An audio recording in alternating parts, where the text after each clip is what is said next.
ګرانو کتونکو السلام علیکم. زه محمد سلمان همدرد د حق غږ پښتو چینل خبري لنډیز کې ستاسو کوربه او ستاسو پام را اړوم د مهمو خبرونو لنډیز ته. د امریکا د ملي امنیت سرکار جیک سلیوان په خپل تازه بیان کې وویل متحده ایالات په افغانستان کې طالبان او ټرمپ له موافقې څخه حمایت کوي.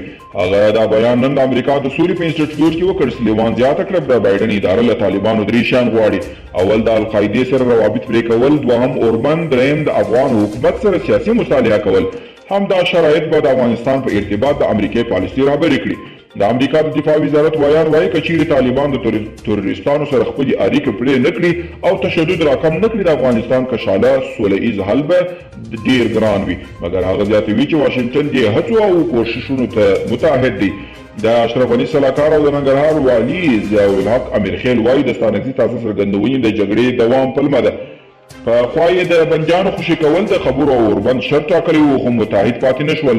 اوس د منتخب ولسمشر استعفا پلمه کوي، غواړي د واک تشه رامنځته او وطن له ناورین سره مخ کړي.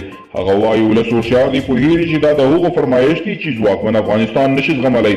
د کورونا ویروس پر وړاندې د مبارزې په لړ کې امریکایي شرکت نوی واکسین چمتو کړی چې په وینا یې د ناروغۍ پر وړاندې 9.3% فعالیت کوي. بی بی سی د برطانیا د طبي چارو مدیر فرګوس والش له خولې لیکي د نووا واکس شرکت لومړی واکسین چې په برطانیا کې لومړنۍ ازموینې ترسره شوي د کورونا ویروس پر وړاندې لوی تاثیر ښودلی.